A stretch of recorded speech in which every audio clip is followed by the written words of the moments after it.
जैसे ही 2 शमूएल की पुस्तक समाप्त होती है, यह राजा दाऊद के जीवन के अंतिम दिनों का वर्णन करती है। और आप दाऊद की आस्था या उनकी कविता या सैन्य विजय का कोई शानदार वर्णन की उम्मीद कर सकते हैं, लेकिन इसके बजाय हमें उनके द्वारा किए गए एक और पाप का विवरण दिया गया है। अब वैसे मैं 2 शमूएल की पुस्तक को इस तरह समाप्त नहीं करना चाहूंगा, लेकिन भगवान अपने लोगों पर पंख नहीं लगाते, वह उनके सिर पर प्रभामंडल नहीं लगाता। उसके लोग जैसे हैं वैसे ही प्रस्तुत किए जाते हैं और वे पापी होते हैं। और मैं खुश हूं कि भगवान उनके लिए जगह बनाते हैं, क्योंकि इससे हमें पता चलता है कि वह आपके और मेरे लिए भी जगह बनाएंगे। अब अध्याय 24 इस प्रकार शुरू होता है। फिर से प्रभु का क्रोध इस्राएल पर भड़क उठा और उसने दाऊद को उनके खिलाफ उकसाया, यह कहते हुए, जाओ इस्राएल और यहूदा की गिनती करो। अब यह तुरंत एक समस्या प्रस्तुत करता है। यदि जनगणना करना गलत है और दाऊद को इसे करने के लिए न्याय किया जाएगा, तो भगवान उसे ऐसा करने के लिए कैसे उकसा सकते हैं? आखिरकार नए नियम में आप याकूब अध्याय 1 और पद 13 के बारे में सोचते हैं, जो हमें बताता है कि भगवान किसी को बुराई के लिए प्रलोभित नहीं करते। खैर, एक इतिहास 21 में समानांतर विवरण इन शब्दों से शुरू होता है, तब शैतान ने दाऊद को इजराइल की गिनती करने के लिए उकसाया। ठीक है, तो दाऊद को यह जनगणना करने के लिए किसने प्रेरित किया? भगवान या तो शैतान? अब याद रखें, एक इतिहास और 2 शमूएल एक ही घटनाओं के समानांतर विवरण प्रस्तुत करते हैं, जैसे हम नए नियम के सुसमाचारों में देखेंगे। सुसमाचार लेखक एक ही चीज की तस्वीर लेते हैं और यह अलग अलग कोणों से होता है, और मिलकर वे हमें यीशु के जीवन का सबसे पूर्ण चित्र देते हैं। मुझे विश्वास है कि यही यहां हो रहा है। शमूएल इसे दूरबीन से देख रहे हैं। वह सब कुछ शुरुआत से अंत तक देख रहे हैं और वह देखते हैं कि अंततः भगवान काम कर रहे हैं। इतिहासकार इसे सूक्ष्मदर्शी से देख रहे हैं। वह तत्काल निकटतम मुद्दे को देख रहे हैं और हमें बता रहे हैं कि शैतान से दाऊद को प्रलोभित कर रहा है।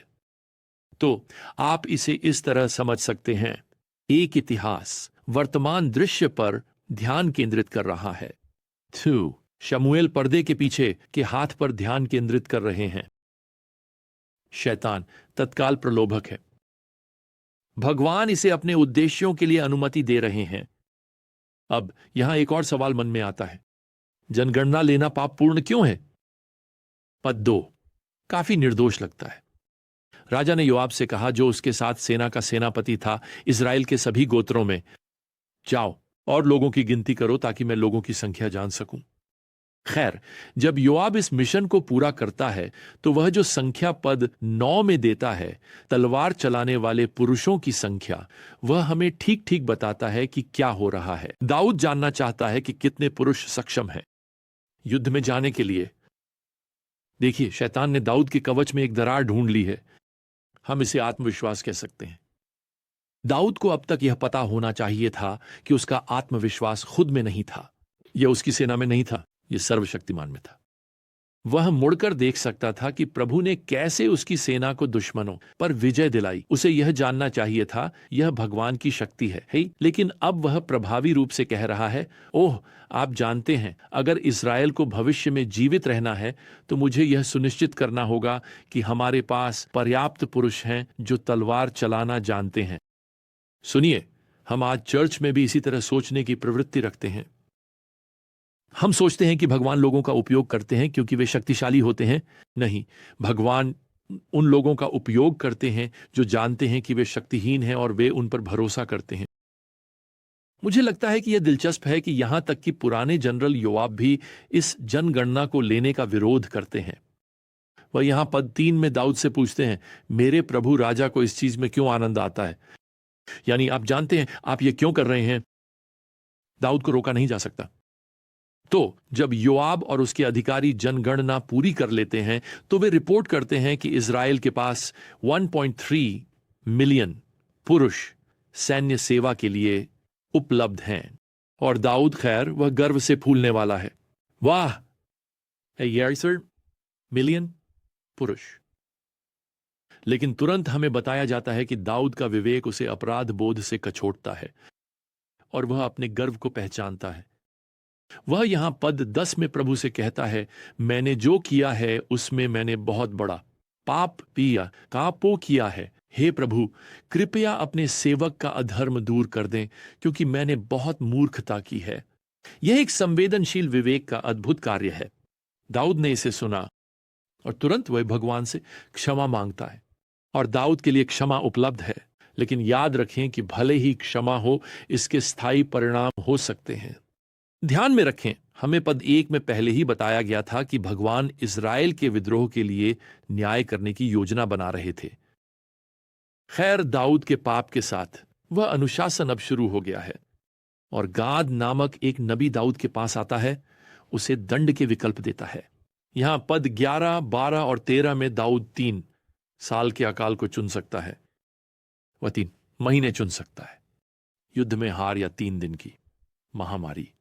अब यहां कोई अच्छा विकल्प नहीं है, लेकिन दाऊद महामारी को चुनता है। और पद 15 के अनुसार सब पबसर्जड़ लोग यूं मर जाते हैं। एक इतिहास 21:16 के समानांतर खंड में दाऊद एक स्वर्गदूत को देखता है जो यरूशलेम के ऊपर खींची हुई तलवार पकड़े हुए है, और यह इस महामारी का प्रतिनिधित्व करता है। अब बुजुर्ग राजा दाऊद के साथ वे गिर जाते हैं और भगवान से दया की प्रार्थना करते हैं, और भगवान कुछ ऐसा जवाब देते हैं जिसका एक शाश्वत प्रभाव होगा। एड्यू अद्भुत है। वह दाऊद से कहते हैं भविष्यवक्ता गाद के माध्यम से, यहां 2 शमूएल अध्याय 24 के पद 18 में, ऊपर जाओ, अरोना यबूसी के खलिहान पर प्रभु के लिए एक वेदी बनाओ। उन्हें एक इतिहास में ओर्नान के रूप में भी जाना जाता है। अब यह उसी खलिहान पर था जहां दाऊद ने वो स्वर्गदूत को देखा था।